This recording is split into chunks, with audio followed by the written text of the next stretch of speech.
mempersembahkan biografi Fatmawati. Siapa yang tidak mengenal Fatmawati Soekarno? Beliau adalah ibu negara pertama dari Presiden pertama Indonesia, yaitu Presiden Soekarno, dan juga dikenal sebagai sang penjahit bendera pusaka. Fatmawati lahir di Kampung Pasar Malabero, Kota Bengkulu pada 5 Februari 1923. Fatmawati merupakan putri tunggal dari keluarga Haji Hasanuddin dan Siti Khadijah. Fatmawati mengenyam pendidikan dasar di Sekolah Standar Muhammadiyah pada tahun 1930. Ia sangat menyukai dan memiliki minat terhadap organisasi. Ayah Fatmawati adalah seorang pemimpin organisasi Muhammadiyah cabang Bengkulu. Ajaran dan pengalaman dalam kehidupan keluarga dan lingkungan sosialnya telah membentuk karakter Fatmawati menjadi seorang yang mandiri dan berprinsip.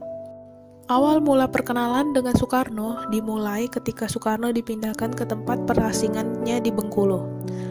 Lalu di sana Soekarno bekerja sebagai pengajar di sekolah Muhammadiyah dan akhirnya bertemu Fatmawati.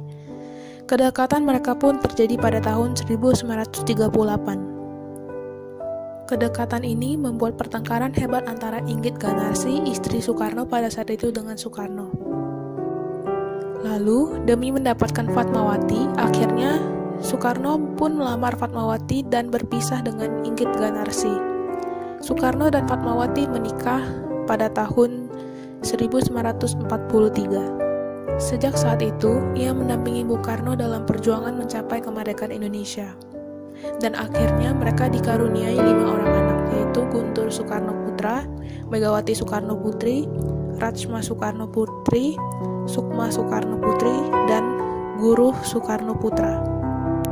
Setahun setelah pernikahan mereka, Jepang menjanjikan kemerdekaan untuk Indonesia. Fatmawati kemudian berpikir bahwa memerlukan bendera merah putih untuk dikibarkan di Pegangsaan nomor 56. Lalu, Fatmawati saat itu sedang hamil tua menghabiskan waktunya untuk menjahit bendera. Akhirnya, bendera itu berkibar pada 17 Agustus 1945. Lalu, setahun setelah kemerdekaan Indonesia, Soekarno tak kuasa menahan cintanya kepada wanita lain, Hartini. Inilah salah satu penyebab terjadinya perpisahan antara Soekarno dan Fatmawati.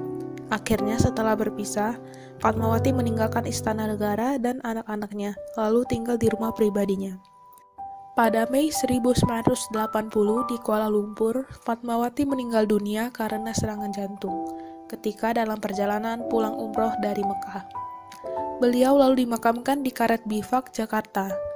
Untuk mengenang jasa beliau, dibuatlah sebuah bandara di Bengkulu dan diberi nama Bandar Udara Fatmawati Soekarno. Bagi kaum perempuan, Ibu Fatmawati telah berjuang meningkatkan peranan kaum wanita dalam pemerintahan. Perjuangan Ibu Fatmawati ternyata telah mampu melampaui batas-batas pemikiran para pejuang bangsa pada umumnya.